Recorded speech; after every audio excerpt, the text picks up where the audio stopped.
Hi, my name is Alexis Kim, and I'm from Seychelles School, and today I'm going to be reading Madeline and the Old House in Paris.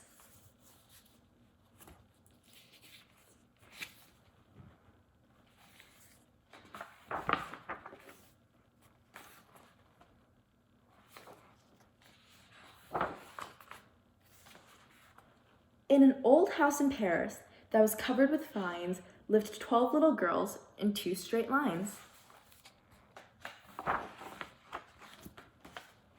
In another house that stood next door lived the son of the Spanish ambassador.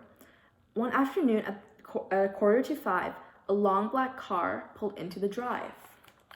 Wondering who it could possibly be, Pepito and Madeline ran to see. It was Lord Face, the sometimes cruel and always nosy head of school.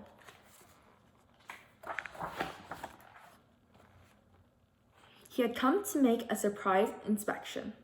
Nothing escaped his skills of detection, save a certain little mouse who also occupied the house.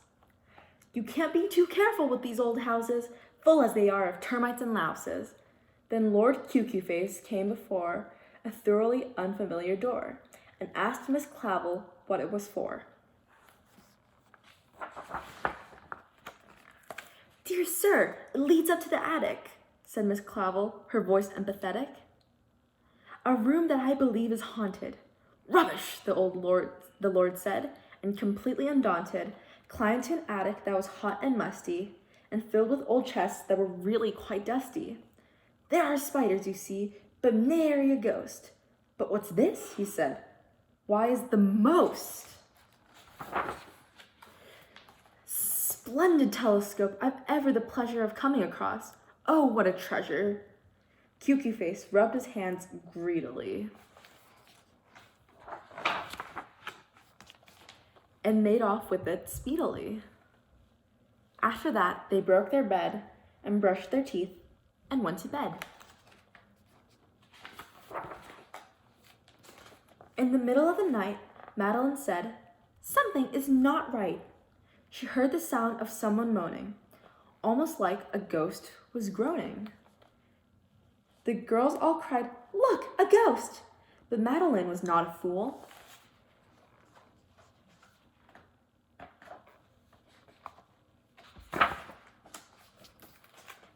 "That's no goblin," she said. "It's only a brat."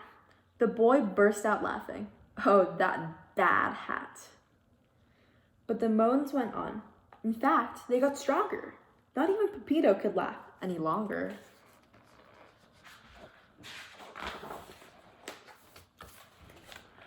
Madeline went off investigating, while the others, afraid, were hesitating. They crept up their stairs. Was it a mouse, a bat, or something much scarier than any of that?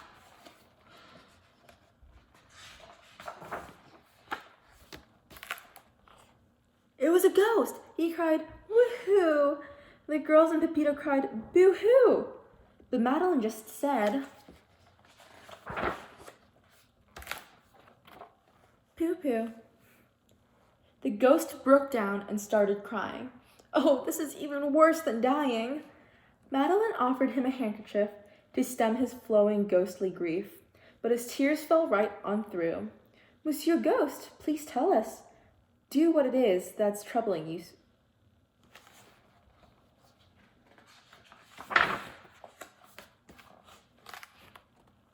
"My name is Felix de la Morte, and I was born the scientific sort. Already by the age of 7, I had mastered the study of the stars in heaven. Proud I was and very glad to be the first boy to be admitted to the academy. Now comes the woeful part of my story. I built this house as an observatory to witness a comet that only nears the Earth every 200 years in 21 years. Just as my comet moved into view, I leapt for joy. What is sad but true is that I forgot I was sitting on a roof, and my life was over just like that. Poof.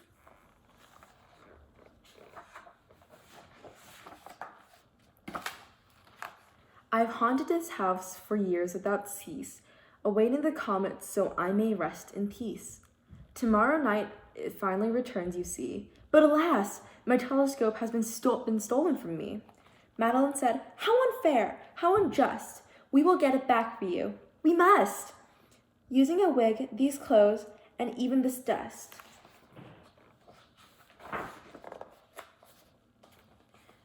The plan began the very next night when Miss Clavel turned out the light. Madeline said, "The coast is clear," and gave Pepito the sign to come near.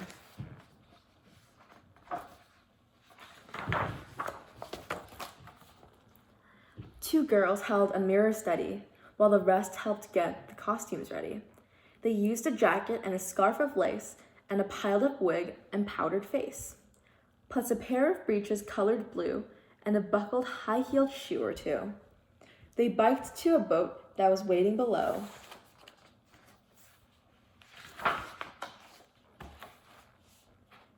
And rowed their way to this chateau. "Awake, awake, Lord QQ-Face, and save yourself from foul disgrace. You've crossed a line that's awfully fine by taking what is rightly mine. The telescope that now I lack, I order you to give me back."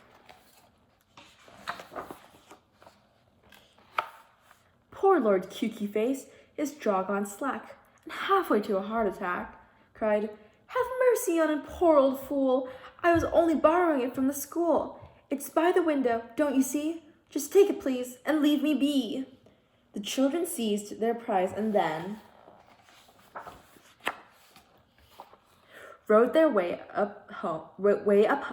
home up the Seine.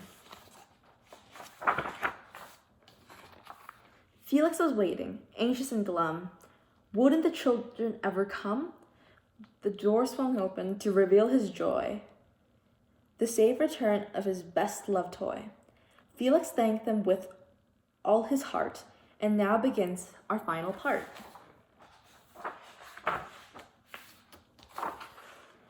While the rest of the world was soundly sleeping, a girl and a boy and a ghost were peeping at a rare and brilliant sight, a comet streaking through the night.